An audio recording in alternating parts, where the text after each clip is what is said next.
আসসালামু আলাইকুম।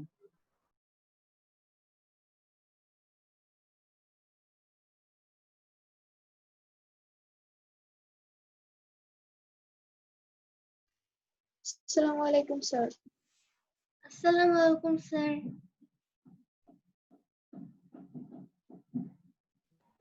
আসসালামু আলাইকুম স্যার। আসসালামু আলাইকুম স্যার।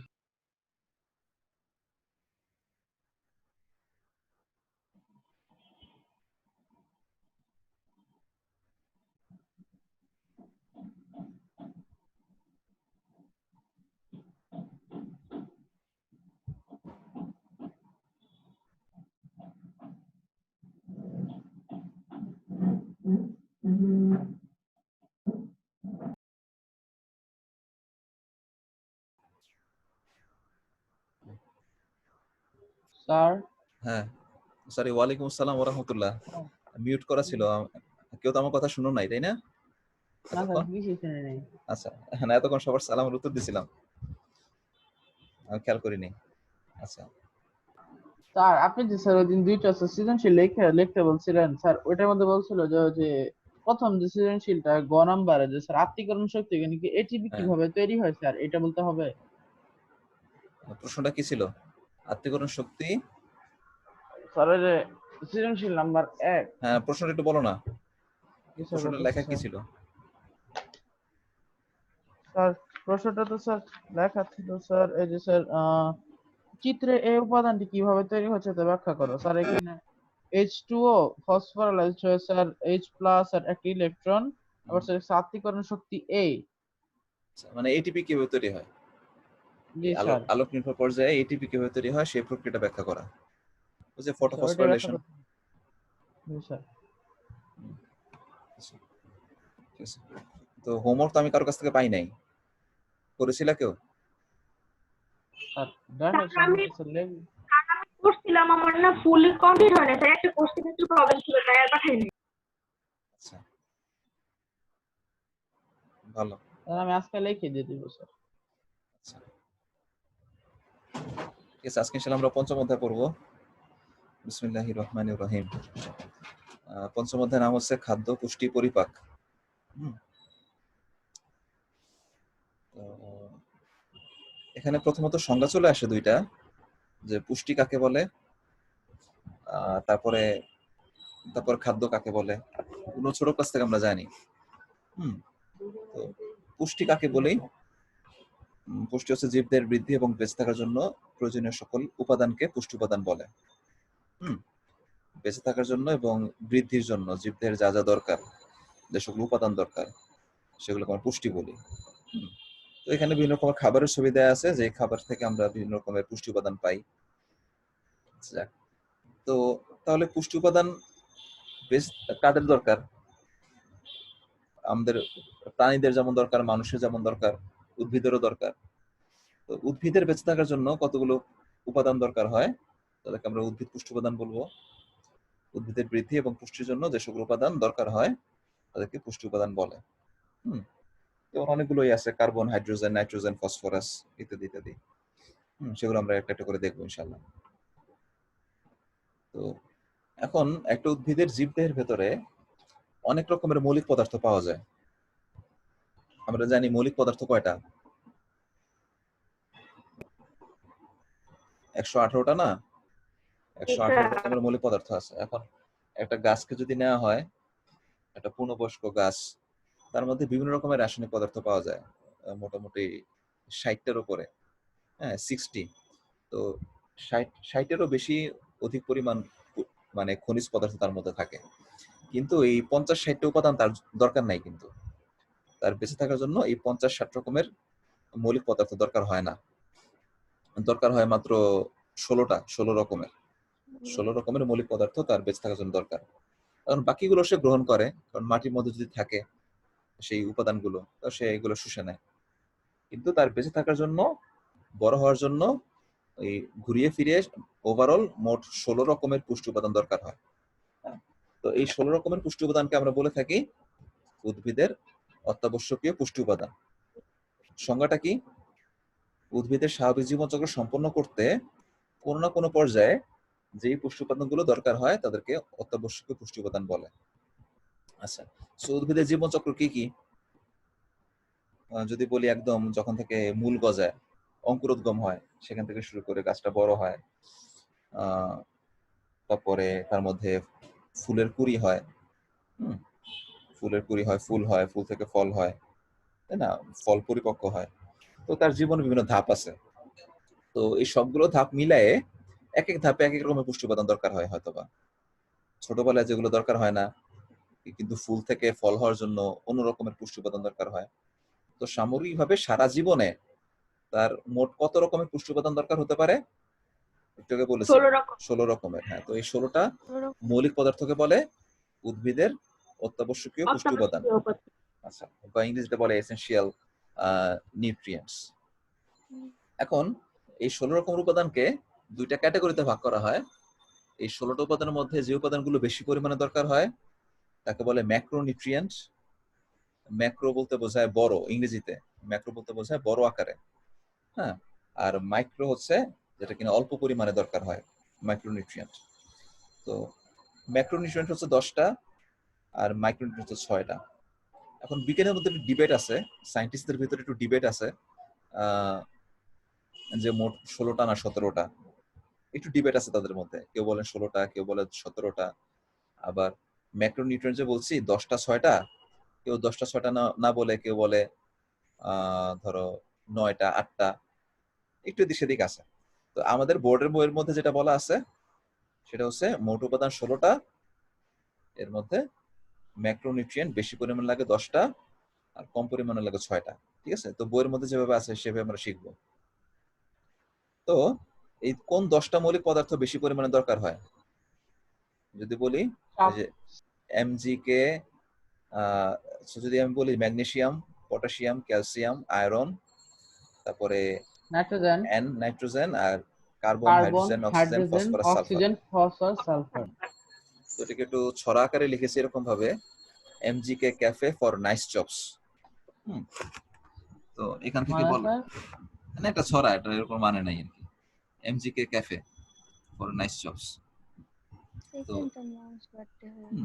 তো এখান থেকে বলতে পারি 10টা উপাদানের নাম, আন্ডারলাইন করা অংশটা, MG magnesium, potassium, calcium, iron, ফেরাম iron. হ্যাঁ, তারপরে ফর দিয়ে কোনো কিছু হয় না, নাইস থেকে শুধুমাত্র এনটা নিব, মানে নাইট্রোজেন, আর চপস থেকে 5টা জিনিস, CHOPS। হ্যাঁ, তো এই হচ্ছে 10টা উপাদান, এটা মনে রাখতে পারি কোন 10টা উপাদান। তো অবজেক্টিভে আসে যে কোনটি ম্যাক্রোনিউট্রিয়েন্ট, কোনটি মাইক্রোনিউট্রিয়েন্ট, অবজেক্টিভে আসে। তারপর যদি বলি মাইক্রোনিউট্রিয়েন্ট, উদ্ভিদের জন্য কোন কোন উপাদানগুলো দরকার তবে কম পরিমাণে দরকার, অল্প অল্প লাগে, এগুলো কি কি? ছড়াটা হচ্ছে এরকম লিখলাম যে cousin Clemon is coming for moms birthday. এখানে আন্ডারলাইন করা অংশগুলো হচ্ছে এক একটা মৌলের প্রতীক বা symbol. Cousin Clemon is coming for moms birthday কি হলো? Copper, zinc, chlorine, manganese, molybdenum, তারপর মলিবডেনাম, ওটা মলিবডেনাম আর বোরন। মলিবডেনাম কি আবার বলো? মলিবডেনাম না স্যার, মলিবডেনাম না, মলিবডেনাম। আমার তো মনে নেই, দেখে আচ্ছা, তারপরে বার্থডে হচ্ছে বোরন। হ্যাঁ, এই 6টা এইভাবে মনে রাখতে পারি।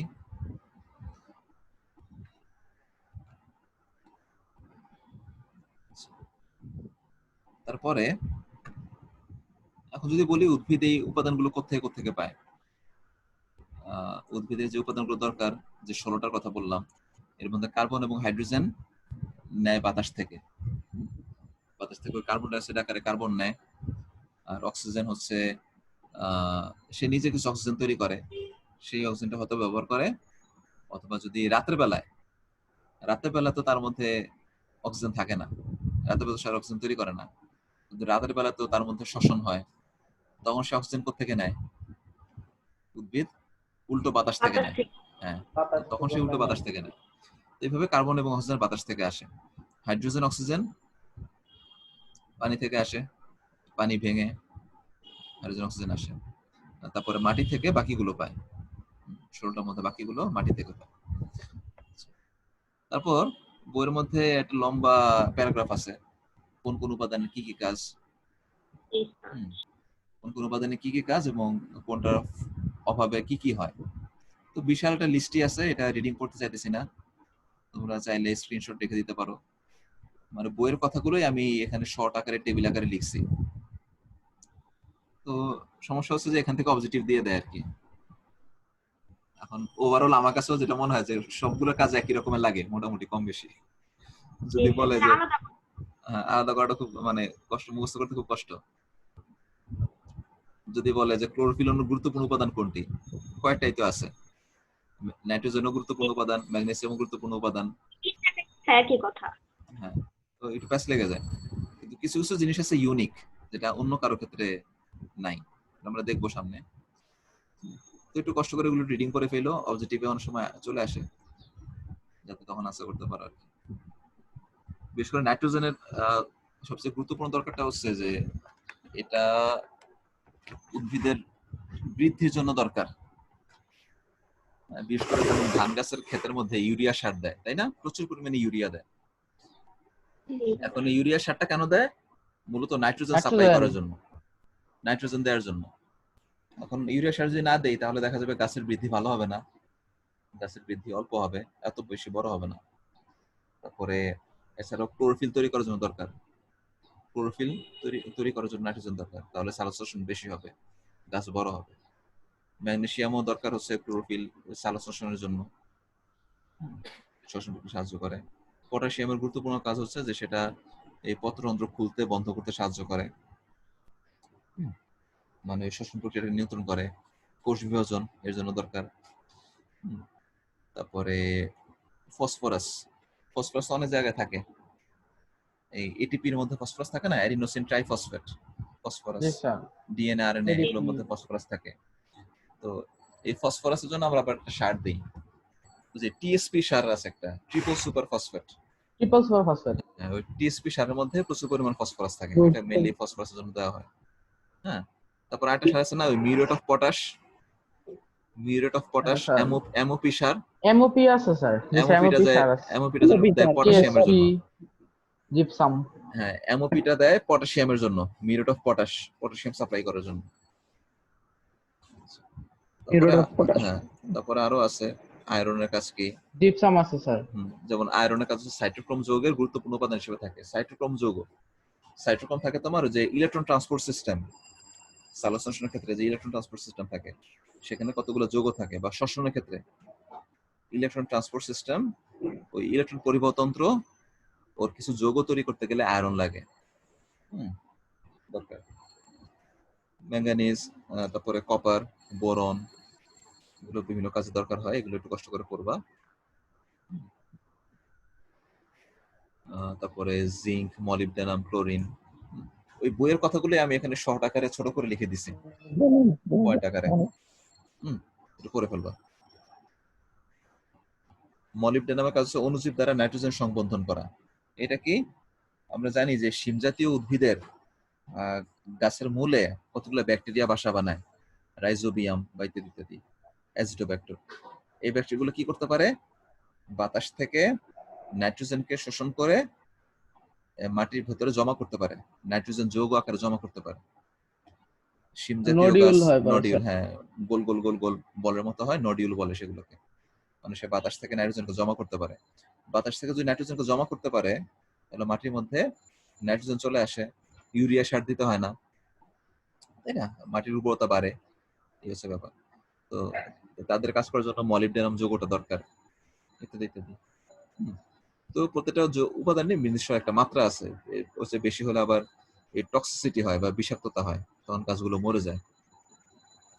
আচ্ছা যাক, এখন আমরা একটু দেখবো যে বইয়ের মধ্যে আছে যেটা যে কোন কোন উপাদানের অভাবে কোন কোন রোগ হয় বা কোন কোন লক্ষণ দেখা দেয় উদ্ভিদের মধ্যে। তো বইয়ের মধ্যে অনেকগুলো ফিগার আছে, তোমরা একটু বইয়ের সাথে আমার ফিগার গুলো মিলাও। আমি এখানে বইয়ের ফিগার গুলো ইউজ করি নাই, ইন্টারনেট থেকে কালেকশন করে দিছি, তুমি দেখবা যে বইয়ের সাথে মিল আছে। তো নাইট্রোজেন অভাবে কি হয়, পাতা হালকা সবুজ থেকে হলুদ হয়ে যায়, যেটাকে বলে ক্লোরোসিস। হলুদ হয়ে যাওয়া, এই ব্যাপারটাকে ক্লোরোসিস বলে। এবং কোষ বিভাজন বৃদ্ধি কমে যায়। দেখো এখানে ডান দিকের গাছটা হচ্ছে নর্মাল গাছ, যার মধ্যে নাইট্রোজেনের সাপ্লাই ছিল। বাম দিকের গাছের পাতায় নাইট্রোজেন সাপ্লাই হয় নাই, কম ছিল, এজন্য এটা হলুদ হয়ে গেছে। তারপরে বৃদ্ধি হ্রাস পায়। এটা কিন্তু রিয়েল ছবি, দেখো ডান দিকের ছবিটা, যে ধান ধান গাছ ডান দিকেরটাতে উইথ এন আর নো এন মানে কি, নাইট্রোজেন নাই। নাইট্রোজেন হ্যাঁ, আছে আর নাইট্রোজেন উইদাউট নাই। দেওয়া হয় নাই। নাইট্রোজেন। বাম দিকে গাছে Without- নাইট্রোজেন দেওয়া হয় নাই, দেখো এটা বড় হয় নাই ঠিক মতো, আর হচ্ছে গাছের পাতা হলুদ হয়ে গেছে, ধান গাছের পাতা। হ্যাঁ, নাইট্রোজেন অভাবে। আর ডান দিকের গোটা কত বড় হয়েছে। তো এই হচ্ছে একটা ব্যাপার। যদি বলি ফসফরাসের অভাবে কি হয়, ফসফরাস অভাবে পাতা বেগুনি হয়। দেখো ফসফরাস দেই নাই, অভাবে পাতাটা বেগুনি হয়ে গেছে, পার্পল কালার হয়ে গেছে। এই যে দেখো পার্পল কালার, গাছের পাতা পার্পল কালার হয়ে আলু যায়। গাছ স্যার এটা? ডান দিকেরটা জি স্যার, ঠিক বলতে পারতেছি না, হতে পারে। পাতা আলু, দেখেছো তাই বলতে। আর তার অবস্থায় তো বোঝা যাচ্ছে না কোন গাছ। আচ্ছা, তাহলে পাতা বেগুনি হয়, পাতার মধ্যে মৃত অঞ্চল সৃষ্টি হয়, মানে ওই জায়গার পাতাগুলো কোষগুলো মরে যায়, এটাকে বলে মৃত অঞ্চল সৃষ্টি। পাতা ফুল ফল ঝরে যায়, উদ্ভিদ সাইজে ছোট হয়। তো এখানে ইউনিক ব্যাপারটা হইতেছে যে ফসফরাস অভাবে যে ইউনিক ব্যাপারটা ঘটে, যে পাতা বেগুনি হয়ে যায় আর পাতা ফুল ফল ঝরে যায়, অকালে ঝরে যায় ফসফরাস পাতা ফুল অভাবে। ফুল ঝরে যায়, পাতা ডুবে যায়, ফসফরাসের জন্য এটা ইউনিক বৈশিষ্ট্য। শ্যাম তোর একটু ভাই মাইকটা অফ কর। আচ্ছা, তারপরে পটাশিয়ামের কথা বলি। পটাশিয়াম অভাবে কি হয়, পাতার শীর্ষ এবং কিনারা হলুদ হয়। দেখি বাম দিকে এই যে পটাশিয়ামের অভাব হয়েছে, ডান দিকেটা ঠিক কোনটা, পাতার শীর্ষ এটা কিনারা কোনটা হলুদ। রয়েছে ওইটাতে এটাও তো একটু একটু বুঝতেছি না। স্যার অভাব আছে, এটা মধ্যে পুরাই পটাশিয়াম অভাব। বুঝতেছি না কোনটা পটাশিয়াম সাপ্লাই হয়েছে, কোনটাতে হয় নাই। তো দুইটার ডিজাইন অন্যরকম। সেটাই তো, আমি এটা কি ছবি আনলাম। আচ্ছা, তুমি ডান দিকে ছবিটা না হয় দেখো, যে পাতার শীর্ষ কিনারা হলুদ হয়, একদম ডান দিকে ছবিটা শীর্ষ কিনারা হলুদ হয়ে গেছে। হ্যাঁ, এটা আর ওইটাও হয়েছে, ওইটা মনে হয় বেশি হয়েছে বাম দিকে ছবিটা। জি স্যার, ওই যে দেখেন এটা স্যার পটাশিয়াম পটাশিয়াম দেওয়া বেশি। আছে। হ্যাঁ, ডান দিকটা তো হ্যাঁ, অভাব অল্প। দেখা যায়, অল্প, আর বাম দিকে তো বেশি। কিন্তু একটা তো ভালো থাকে একটা তো খারাপ থাকে, দুইটার তো সাথে আমি তুলনা যে ছবিটা করলে কালেকশন করছি, ছবিটা অত বেশি ভালো হয় নাই আর কি। আচ্ছা, তো দেখো এটা, নাকি এটা এরকমই পাতাকে জান। না না মনে হয় ছবি কালেকশনটা আমার ঠিক আছে। তো এটা দেখো এই ছবিটা, যে নরমাল লিফ কেমন আর পটাশিয়াম ডেফিসিয়েন্ট লিফ কেমন। তো কিনারা হলুদ, শীর্ষভাগ কিনারা হলুদ হয়, পাতায় মৃত অঞ্চল সৃষ্টি হয়, মানে ওই জায়গার কোষগুলো মরে যায়, এটাকে বলে নেক্রোসিস। পাতার মানে কোষ মরে যাওয়া, সেটাকে নেক্রোসিস বলে। হ্যাঁ, নেক্রোসিস মানে ওই গ্রিক ওয়ার্ড, নেক্রো মানে মৃত। হ্যাঁ, স্যার একটু বানানটা বলবেন necro, sir. Necrosis, NECROSIS, necrosis. Greek word necro মানে হচ্ছে ডেড, মরে যাওয়া আর এটা কি। রোগটা কি পাতার কিনারা মনে দা? পাতা কিনারা হলুদ হয়, পাতায় মৃত অঞ্চল সৃষ্টি হয়, শীর্ষ এবং পার্শ্বমুকুল মরে যায়, এটা একটা ইউনিক বৈশিষ্ট্য। বৃদ্ধি কম হয়।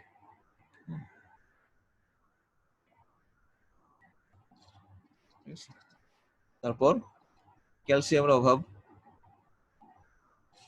ক্যালসিয়ামের অভাব একটা গুরুত্বপূর্ণ বিষয় হলো পাতা কুঁকড়ে যায়, পাতা কুঁকড়ে যায়, ভেতর দিকে কুঁকড়ে যায়।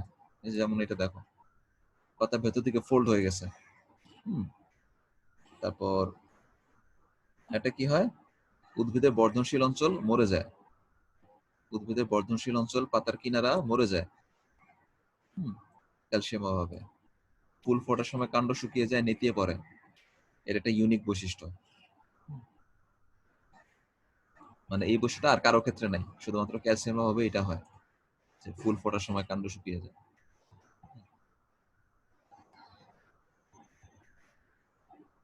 তারপর ম্যাগনেসিয়াম অভাবে কি হয়, পাতার সবুজ রং হালকা হয়ে যায়। দেখো ডান দিকেরটা ম্যাগনেসিয়াম সাপ্লাই হয়েছে, বাম দিকেরটা ম্যাগনেসিয়াম সাপ্লাই হয় নাই, হালকা সবুজ হয়ে যায়। এবং শিরার মাঝে ক্লোরোসিস, পাতার শিরার মাঝে ক্লোরোসিস। দেখো পাতার যে শিরাগুলো আছে, এই শিরার চারপাশে ক্লোরোসিস স্পষ্ট বোঝা যায়, মানে হলুদ হয়ে যায়। পাতার শিরার অংশটা সবুজ দেখা যায়, তো পাতার শিরার বাদে বাকি অংশটা হলুদ হয়ে গেছে।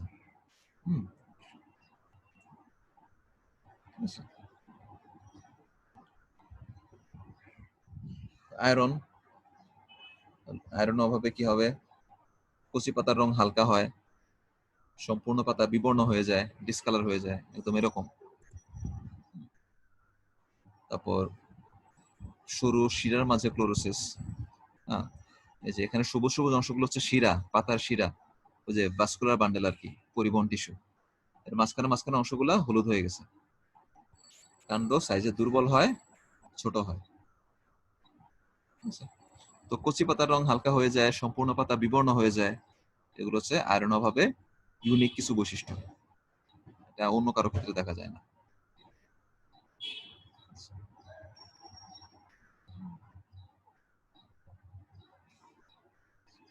তারপর সালফারের অভাবে কি হয়, পাতায় লাল বেগুনি দাগ দেখা যায়, লাল এবং বেগুনি দাগ পাতার মধ্যে।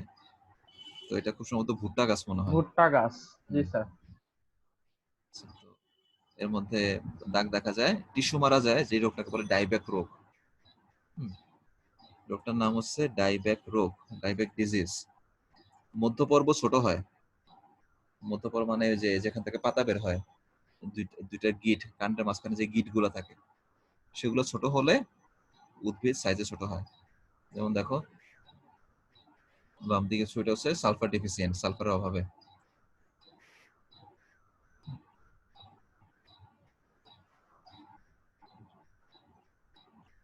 তারপর বোরন, বোরন অভাবে উদ্ভিদের বর্ধনশীল অংশ মরে যায়, যে অংশগুলো বড় হচ্ছিল সেই অংশগুলো বড় হবে না, পড়ে যাবে, মরে যাবে। ফুলের কুঁড়ি জন্মানো ব্যাহত হয়, পাতা বিকৃত, কাণ্ড খসখসে হয়ে ফেটে যায়। হ্যাঁ, এই দেখো পাতার অবস্থা দেখো, পাতা খসখসে হয়ে ফেটে যাবে।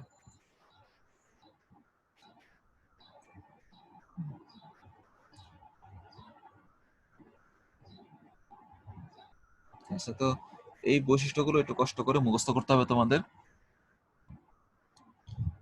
আর হ্যাঁ বলো।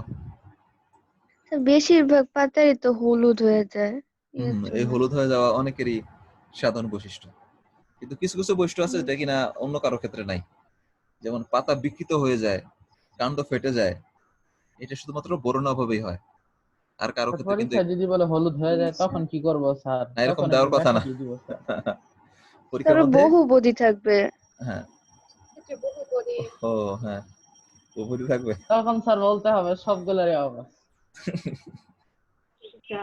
তখন এক কোটি না যাবে। বই তো তুলে আছে সবগুলা। 1 ও 2 2 ও 3, 1 2 3 ঝামেলা 1 আছে। 2 3। ঠিক আছে, স্যার দোয়া যদি করি 8 যাতে প্রশ্নে তাহলে সমাধান পরীক্ষাগুলো হবে না আসে। স্যারের কাছে। এগুলো কোনো কোশ্চেন না, এগুলো ফালতু কোশ্চেন, এগুলো মুখস্থ থাকে। না স্যার, দরকার আছে অবশ্য। তো কি করবো এখন, বাংলাদেশের পড়াশোনা সিস্টেমটা এরকম হয়ে গেছে, আমার কাছে এগুলো পছন্দ না। এই না স্যার, এটা মুখস্থ আমার ভালোই কাজে লাগবে স্যার। কেমনে ভালো কাজে লাগবে তোমার? স্যার আমি দেখলাম স্যার আমার বারান্দা যতগুলো এত গাছ আছে স্যার সবগুলাতে স্যার এই রূপ দেখা যাচ্ছে, প্রত্যেকটাতে আপনার যতগুলো দেখালেন সবগুলাই ও হয়ে আচ্ছা, রয়েছে। হ্যাঁ। ও সংক্রমণ। তাহলে কৃষি বিজ্ঞানী হয়ে গেছো, কৃষি বিজ্ঞানী। তাহলে এখন তুমি চার্টের সাথে মিলাবা যে কোন কোন অভাব আছে, কোন কোন সার দিতে হবে। ওইটা দিয়ে খাওয়াই দিবা না, গাছকে। ওই আমি যে স্যার একটার দিকে তাকায় রয়েছি স্যার, পুরাই হলুদ হয়ে গেছে স্যার গাছটা, আমার স্যার সবুজ ছিল স্যার কিছুদিন আগে। কৃষি বিজ্ঞানী আছে না, ওই যে দেখেন ওই যে উপজেলা কৃষি কর্মকর্তা অমুক তমুক, ফিল্ড অফিসার, হ্যাঁ, তো তাদের কিন্তু আসলে এই কাজই করার কথা, তাদের আসলে এইটাই করার কথা। আর বেতন সরকার কত? বেতন অনেক, ফার্স্ট ক্লাস অফিসার জয়েন করলেই তো আহ, এই তো 35,000 40,000 টাকা বেতন, মানে বিসিএস দিয়ে যারা ঢোকে আর কি, সহকারী কৃষি কর্মকর্তা মোটামুটি ভালোই। 9th গ্রেডে 35,000 40,000 টাকা স্টার্টিং এ স্যালারি। তো তাদের কাজগুলো এগুলাই, তাদের কাজ হলো কৃষক ভাইদের খোঁজ খবর নেওয়া, যে কৃষক ভাই আপনার কি হয়েছে, আপনার ক্ষেতের কি অবস্থা, কৃষক ভাইয়ের পরামর্শ দিবে। আমি বলবো স্যার যতগুলো আছে সব ডাইলে দেন, যাওয়ার হবে। তো এরকমই করার কথা। তো সরকার তো এরকম প্রচুর পরিমাণ কৃষি কর্মকর্তা নিয়োগ দিয়ে রাখছে জেলায় জেলায়, থানায় থানায়। এখন তাদের কাজগুলো হচ্ছে এগুলা, তারা কৃষকদের কাছে যাবে, খোঁজ খবর নিবে যে আপনার ক্ষেতের কি অবস্থা আমাকে বলেন, ক্ষেতের মধ্যে কি পোকা হয়েছে, ক্ষেতের মধ্যে হলুদ হয়ে গেছে পাতা, এই হয় সেই হয়, কি সমস্যা, তাদের খোঁজ খবর নেওয়ার কথা। সরকার তাদেরকে কত কিছু দেয়, বেতন দেয়, ট্রাভেল অ্যালাউন্স দেয় আসা যাওয়ার জন্য, মোটরসাইকেলের তেল খরচ দেয়, কত কিছু দেয়। কারণ তারা কি আরো তো কিছু করে, তারা হয়তো বা না স্যার। সপ্তাহে 1-2 দিন যায়, সপ্তাহে 1-2 দিন হয়তো বা 1-2 ঘন্টা ফিল্ড ভিজিট করে আসা পরে বলে অনেক কাজ করছে, রিপোর্ট লিখে দেয় অনেক কাজ করছে। সপ্তাহের 9 দিন হয়তো বা শুয়ে বসে থাকে, অত বেশি পরে প্রেশার নাই। দেখে সব গাছ ময়রা ভূত। হ্যাঁ, অত বেশি প্রেশার নাই আর কি, অত বেশি জব দিতে নাই, অত বেশি প্রেশার নাই। এজন্য তো সবাই সরকারি চাকরি করতে চায়। হুম, আচ্ছা। তো এইগুলো একটু দেখবা আর কি, ইউনিক বৈশিষ্ট্যগুলো খেয়াল করবা যাতে পরীক্ষার মধ্যে আসলে লিখতে পারো। যেমন ডাইব্যাক রোগটা কার অনন্য বৈশিষ্ট্য, সালফারের অভাবে সালফার। হয়, হ্যাঁ এরকম আর কি। সালফার। আচ্ছা, এরপরে বিষয়গুলো একটু দেখি, যে খাদ্য কাকে বলে, পুষ্টি কাকে বলে, এগুলো আমরা ক্লাস 5-6 থেকে পড়তেছি। হ্যাঁ, খাদ্য কাকে বলে, যেসব বস্তু খাওয়ার পরে দেহে শোষিত হয়ে জীবদের বৃদ্ধি ক্ষয়পূরণে কাজে লাগে, সেসব বস্তুকে আমরা খাদ্য বলি। হুম, আচ্ছা। সংজ্ঞা আর কি, 1 নম্বরের সংজ্ঞা। পরিপাক কাকে বলে, জটিল খাদ্যবস্তুকে যান্ত্রিক এবং রাসায়নিক প্রক্রিয়ার মাধ্যমে শোষণ উপযোগী সরল খাদ্য উপাদানে পরিণত করার প্রক্রিয়াকে পরিপাক বলে। পরিপাকের একটা অধ্যায় আছে, সরি এই অধ্যায় তো আছে পরিপাকের প্রক্রিয়াটা। আমরা খাবার খাওয়ার পরে সেটাকে আমরা চিবাই, যান্ত্রিক প্রক্রিয়ায় চিবাই, তারপরে বিভিন্ন রাসায়নিক বিক্রিয়ার মাধ্যমে সেটা সরল উপাদানে পরিণত হয়। হ্যাঁ, এই ওভারঅল প্রক্রিয়ার মাধ্যমে সেটাকে সরল খাদ্য উপাদানে পরিণত করার প্রক্রিয়াকে পরিপাক বলে। সরল খাদ্য উপাদান কিভাবে হয়, আমরা খাইলাম ভাত, খাইলাম, জটিল শর্করা খাইলাম, এটা পেটের মধ্যে হজম হওয়ার পরে ক্ষুদ্রান্তের ভেতরে হয়ে যায় গ্লুকোজ, গ্লাইকোজেন। হয়ে যায় গ্লুকোজ। স্টার্চ খাইলাম, শর্করা খাইলাম, হয়ে গেল গ্লুকোজ। তারপরে মাংস খাইলাম, এটা পেটের মধ্যে হয়ে গেল অ্যামাইনো অ্যামাইনো অ্যাসিড। অ্যাসিড। হ্যাঁ, তারপরে চর্বি খাইলাম, চর্বি ফ্যাটি হয়ে গেল acid, fatty glycerol. Acid, glycerol. হ্যাঁ, এইভাবে সরল উপাদানে পরিণত হয়, একে পরিপাক বলি। এর মধ্যে অনেকগুলো স্টেপ আছে, আমরা পরিপাক সম্পর্কে দেখবো এই অধ্যায় শেষের দিকে, দেখবো পরিপাক কেমনে হয়। তো ক্লাস 7 আমরা পড়ছিলাম পরিপাক কেমনে হয়। এরপর আমরা বলি যে খাদ্য উপাদানকে মূলত 6 ভাগে ভাগ করা যায়। এগুলো ছোট ক্লাসের পড়া: শর্করা, আমিষ, স্নেহ পদার্থ, ভিটামিন, খনিজ লবণ, পানি। এবং রাফেজটাও দরকার, খাদ্য আঁশ বা রাফেজটাও গুরুত্বপূর্ণ জিনিস, ওই যে পরিপাকে সাহায্য করার জন্য।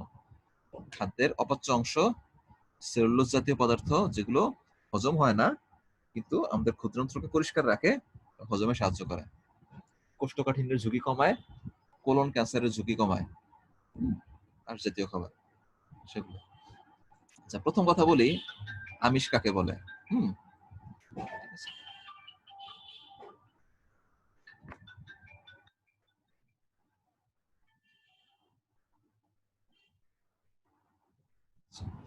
তো প্রথম কথা বলছি আমিষ বা প্রোটিন কাকে বলে। সংজ্ঞাটা একটু কঠিন, একটু সংজ্ঞা দিলাম, কিন্তু এটা দরকার, কারণ কলেজ লেভেলে গেলে এই সংজ্ঞাটা কাজে লাগবে। তো বইয়ের মধ্যে আমিষের সংজ্ঞা ঠিক মতো দেওয়া নাই। কি লিখতে পারি, আমিষ বা প্রোটিন হলো পেপটাইড বন্ধনী দ্বারা যুক্ত একাধিক অ্যামাইনো অ্যাসিডের সমন্বয়ে গঠিত বৃহৎ অণু। আচ্ছা, আমি এই ভিডিওটা দিয়ে দেবো ইনশাআল্লাহ ইউটিউবে, হ্যাঁ, আমার চ্যানেলের মধ্যে, স্কুলের চ্যানেলে না। স্যার স্যার আপনার চ্যানেলের নাম কি? নাম কি? আচ্ছা, স্যার আমি জানি না। আমার চ্যানেলের নাম হলো তো অপু ভাই। সাবস্ক্রাইবার কজন হয়েছে স্যার? কি? আমার চ্যানেলের নাম হলো অপু ভাই। স্যার কি? স্যার নামটা একটু লিখা যাবে? রবু ভাই। স্যার আপনার নাম দিয়ে হ্যাঁ, করতে হবে।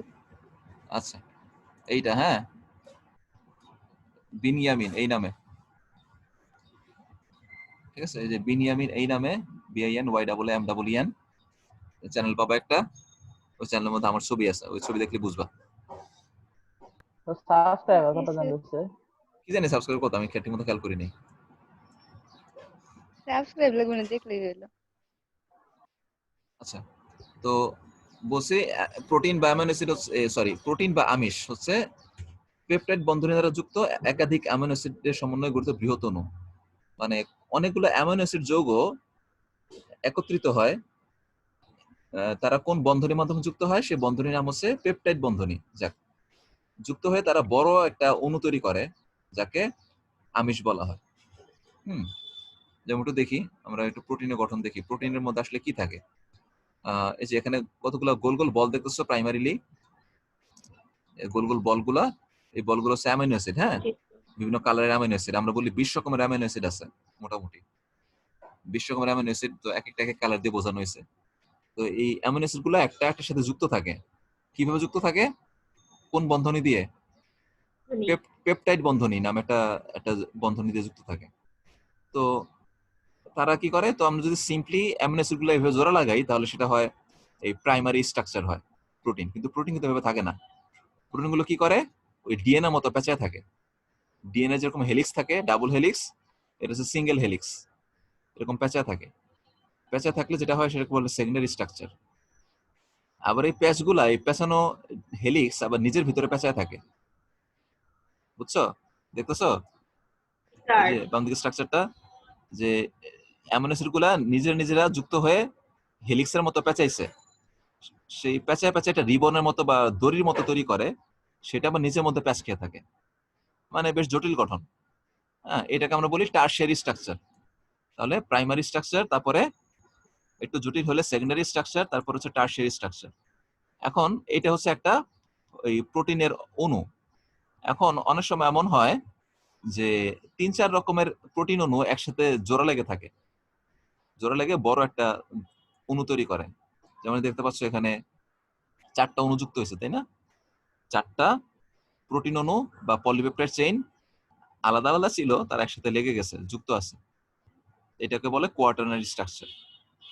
হ্যাঁ, এই পড়াগুলো আসলে আমি অনার্স লেভেলে পড়া বললাম, অনার্স আমরা শিখছি এগুলা, আমাদের স্কুল লেভেলে এগুলো কেউ বলে নাই।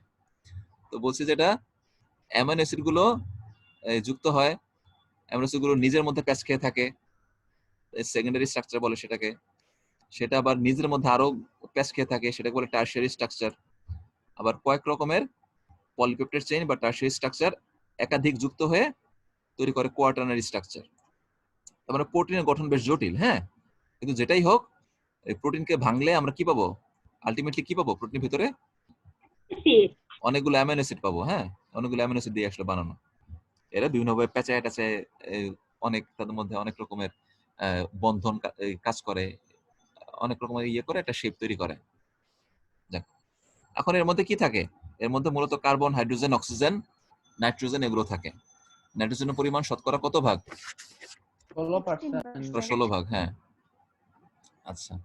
এবং এর মধ্যে সামান্য পরিমাণে সালফার, ফসফরাস এবং আয়রনও থাকে, অল্প অল্প থাকে। যাক, তারপর এখন একটা সংজ্ঞা চলে আসলো, অ্যামিনো অ্যাসিড কাকে বলে? অ্যামিনো অ্যাসিড হচ্ছে এমন জৈব যৌগ যার মধ্যে অ্যামিনো গ্রুপ এবং কার্বক্সিলিক অ্যাসিড গ্রুপ থাকে। অ্যামিনো গ্রুপ এবং কার্বক্সিলিক গ্রুপ থাকে। অ্যামিনো গ্রুপ কাকে বলে? আমরা বলি যে 20 রকমের অ্যামিনো অ্যাসিড আছে মোটামুটি, এর মধ্যে সবচেয়ে সহজ সরল গঠনের অ্যামিনো অ্যাসিড হচ্ছে গ্লাইসিন। সবচেয়ে সহজ সরল অ্যামিনো অ্যাসিড গঠনে, দেখতে শুনতে সবচেয়ে সহজ, তার নাম হচ্ছে গ্লাইসিন।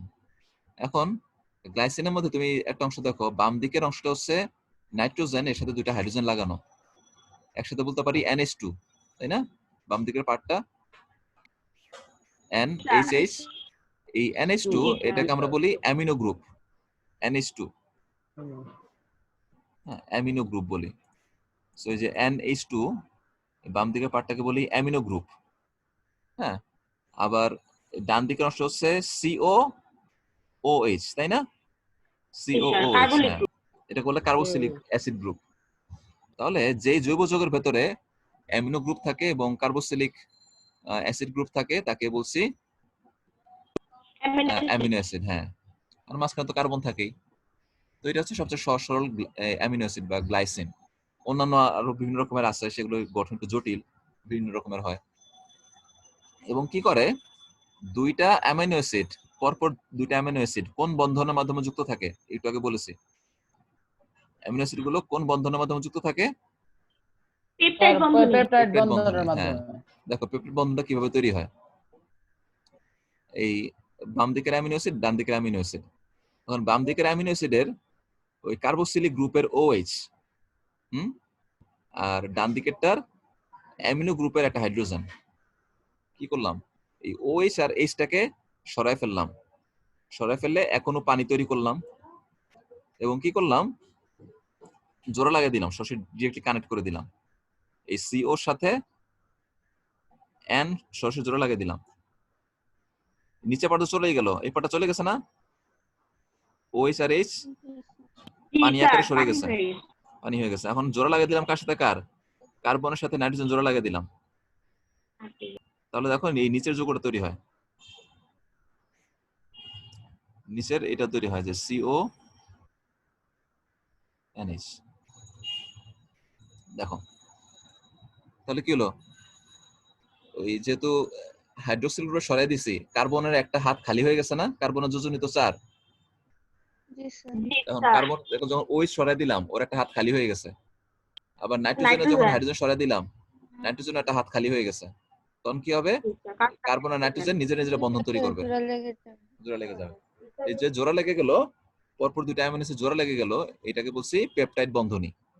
কলেজ লেভেলে গেলে এই কথাগুলো পাবা, আগে থেকে শিখে রাখার ক্ষতি নেই।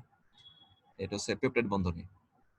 তো এরকম পেপটাইড বন্ধনী যদি আমার কাছে মনে করো, আমি যদি ইনসুলিনের কথা বলি, ইনসুলিন হচ্ছে একটা এই প্রোটিন বা হরমোন। হ্যাঁ, সব হরমোনই প্রোটিন, ইনসুলিন, তাই না? যে ইনসুলিন আমাদের অগ্নাশয়ে তৈরি হয়, ডায়াবেটিস কন্ট্রোল করে, বা যে ইনসুলিন আমরা ইনজেকশন আকারে নেই। তো সেই ইনসুলিনের ভিতরে ইয়ে থাকে তোমার 51টা অ্যামিনো অ্যাসিড থাকে। ইনসুলিন এমন একটা প্রোটিন যার ভেতরে 51টা অ্যামিনো অ্যাসিড থাকে। তো এই 51টা অ্যামিনো অ্যাসিড একটা পর একটা লাগানো আছে কোন বন্ধনের মাধ্যমে? পেপটাইড বন্ধনের মাধ্যমে এভাবে জোড়া লাগানো থাকে। হ্যাঁ, তো যাক, এর চেয়ে বেশি আমাদের জানার দরকার নেই আপাতত। এরপরে বলছে আমিষ দুই রকমের হয় উৎসের ভিত্তিতে, প্রাণীজ আমিষ, উদ্ভিজ্জ আমিষ। এগুলো জানি। উদ্ভিজ্জ আমিষের উদাহরণ বলো তো দুইটা। সিমের বিচি, সিমের বেশি আর ডাল, ডাল, হ্যাঁ। আর ডাল। আচ্ছা, মাছ মাংস, ডাল জাতীয় আর কি। মাছ মাংস ডিম, সেগুলো হচ্ছে প্রাণীজ আমিষ উদাহরণ, সেগুলো জানি। আচ্ছা, তো এই প্রোটিনের মূল কাজ কি? বইয়ের মধ্যে এটাও ঠিক মতো বলা নাই। মূল কাজ কি? জীবদের গাঠনিক উপাদান হিসেবে দেহ সর্বত্রই থাকে। হ্যাঁ, যেমন প্রোটিন, এই প্রোটিন কথাটা মানে কি? প্রোটিন কথাটা একটা গ্রিক শব্দ থেকে আসছে। এই প্রোটিন শব্দের অর্থটাই হচ্ছে আদি বা প্রিভিয়াস বা অরিজিনাল উপাদান, আদি উপাদান। মানে এটা বলতে বোঝায় যে প্রোটিন হচ্ছে এমন একটা উপাদান যেটা কিনা থাকতেই হবে, যেটা কিনা যে কোনো জিনিস বানাতে গেলে থাকতেই হবে। আমরা যে আমাদের দেহের মধ্যে যত যা আছে, চুল, হাত পা, নখ টোক, সবই তো কোষ দিয়ে তৈরি।